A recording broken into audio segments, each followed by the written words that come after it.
Hi there, this is the Game Plan. I'm Lindsay. I'm Rico. And today we're going to be talking about our favorite small games.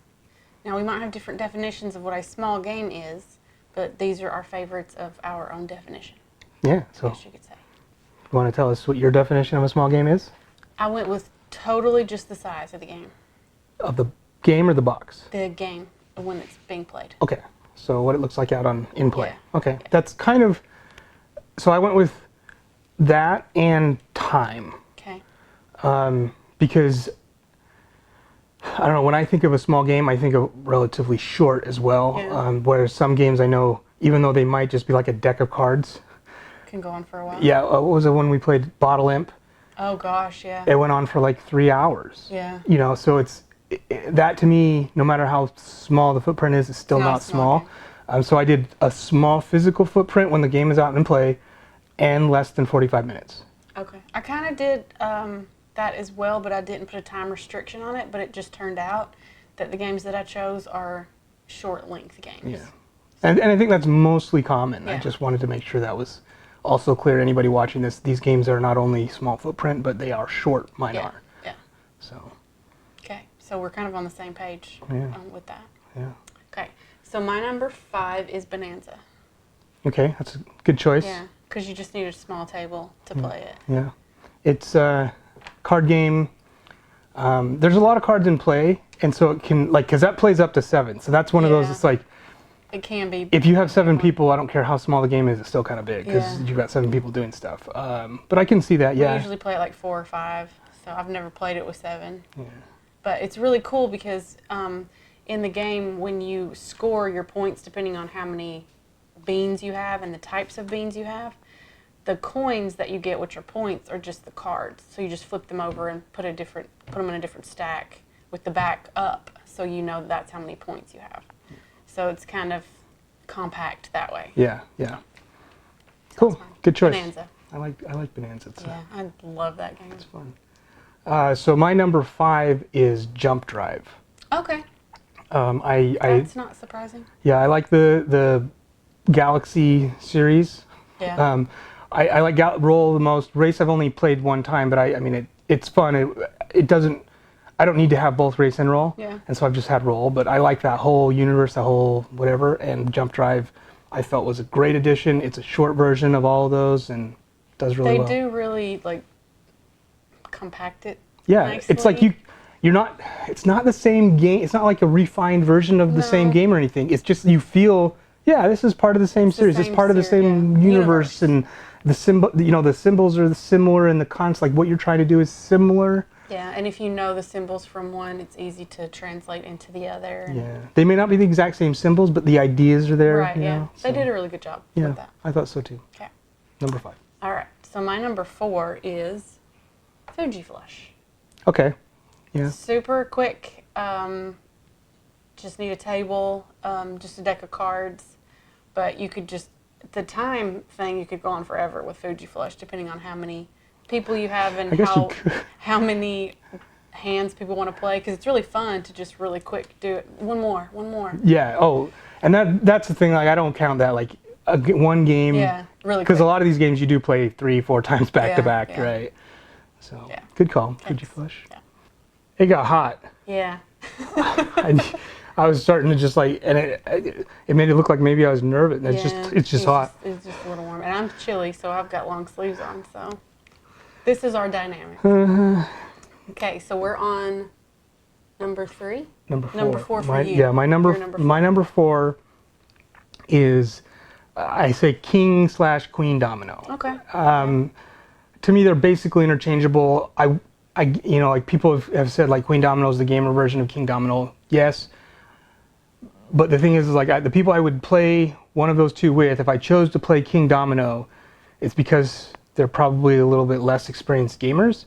And so the time it takes to get them to understand and play King Domino is about the same as if I played Queen Domino, who I'd only introduced to people who know a little bit more about games. It would take about the same amount of time because they'd already be a little bit more familiar with concepts. So they're about the same as far as, to me, the footprint and the time. Okay. So they're kind of equal, and I really like both of them. Yeah, okay. So. That's a good one. My number 3 is Ship Shape. Okay. Wow, Pretty you really small. liked that one. Yeah, I did like it a lot.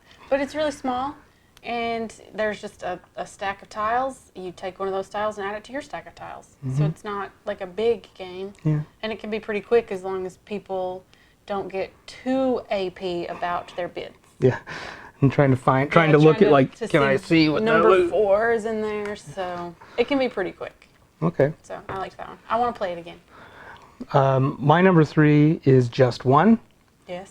I actually thought this might be higher on the list, but it turned out when I looked through my top lists, I was like, oh no, actually, there's some other ones I like better apparently. Yeah.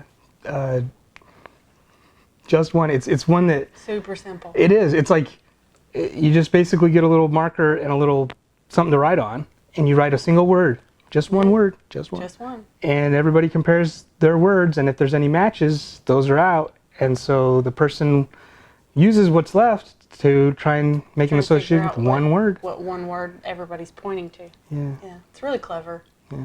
And it's just fast and easy. Yeah. I like it. I like it too. Okay. So number 2. Yeah. Mine is King Domino. Oh. Yeah. Okay. But just the king. Oh. She doesn't like Queen as much, I suppose. I love me some King Domino. Yeah, it's a fun one. I really like the 2-player variant where it's 7x7. Because you get a 7x7 square, so you use all the tiles. It's just more fun. So much fun. Yeah. Yeah, I agree. So my number 2 is Azul. I like Azul. I struggled with this one because, like, as far as the puzzle goes, like King Domino, I think is to me just as fun or just as satisfying. And I think it really came down to the tactile, those little tiles, and it's really pretty and like chunky, and just the way it feels kind of edged it to me to number 2. Even over the illustrations in King Domino. And that they're really cute. They've those got, are fun. yeah, the little dragons on there and like all sorts of fun stuff on there. That is nice. That is fun. But there's something about the feel of those tiles. They're heavy, and you can hear them clanking and stuff. It's just so nice. I agree. That is really nice. So yeah. All right, Azul. Azul. Beat out King Domino. So my number 1 is Kanagawa. That's not a surprise to me. It didn't make my list. It's probably like a number 6 type of thing. Like it was right there, and I was like, I bet you Lindsay's gonna rate this one really high. Yeah. But it didn't quite make my list. But it is a good one. Really I like the theme. I like the gameplay. I like the simplicity of it. I didn't even have just one on my list, but I like that one a lot too. But it was probably a number 6, like this one was for you. Yeah. It's a good one. Kanagawa was great. And then my number 1 is Welcome To. Yeah, that's a good one. There was a lot on this list that didn't quite make it. Not for me. Yeah. I actually had a little bit of a hard time making, like Really? getting together enough games that I think would qualify here, and that I would be like, okay. Well, I guess there were lots of games that I could see as small games, but me trying to figure out what my favorite of them are, that was a little bit hard because I don't gravitate to these types of games. That's true. They're the type of game that I will play and I will enjoy. Now let's get to the real game. Yeah, and I kind of every once in a while like a night of small games. Yeah.